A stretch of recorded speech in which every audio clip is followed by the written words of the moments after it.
तुमचं आमचं नातं काय? जय जिजाऊ जय शिवराय. मराठ्यांना आरक्षण मिळालंच पाहिजे. मराठ्यांना आरक्षण मिळालंच पाहिजे.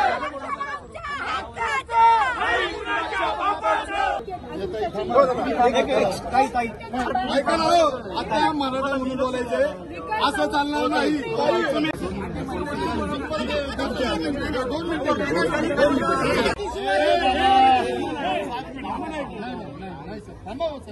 तुम्ही जर असं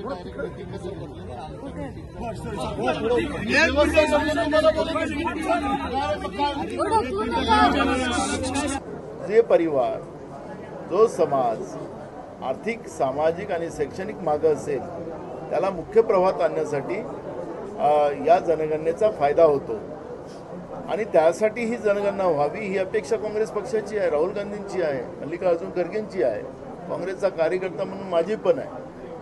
मी आज जी काही वाद महाराष्ट्रामध्ये निर्माण झाला, ओबीसींना वाटतं की मराठा आमच्या तोंडातला घास हिसकत आहे आणि अशा पद्धतीचं एक वातावरण निर्माण करून राजकीय पोळी महायुतीचं आणि विशेष करून भाजप ही शेकायला पाहते आहे असं चित्र आहे.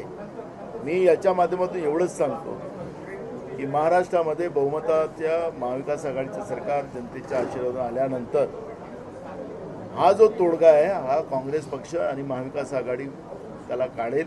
मराठा समाजालाही न्याय दिला जाईल आणि ओबीसी समाजालाही त्या ठिकाणी आरक्षणामध्ये वाढ करून कशी त्यांनाही मदत केली जाईल या पद्धतीची भूमिका त्या ठिकाणी आमच्या वतीनं आम्ही मांडलेली आहे आणि आम्ही कमिट आहोत. आम्ही त्याच्यामध्ये म्हणजे आमचं हे वचन आहे आणि आम्ही याला पूर्ण करू ही भूमिका आहे. कारण की महाराष्ट्र हा छत्रपती शिवाजी महाराजांचा महाराष्ट्र आहे. या महाराष्ट्रानं विशेष करून छत्रपती शिवाजी महाराजांच्या विचारांनी सर्वधर्म समभावाची आणि एकात्मतेची भूमिका शिवाजी महाराजांनी अनेकदा मांडलेली आहे आणि तोच महाराष्ट्र त्या पद्धतीनं नांदत एवढे वर्ष आला. पण आज या महायुतीच्या सरकारने महाराष्ट्रामध्ये सामाजिक तेढ निर्माण करून महाराष्ट्रामध्ये अस्थिरता निर्माण करण्याचं आणि आपसात भांडवण्याचं काम केलेलं आहे.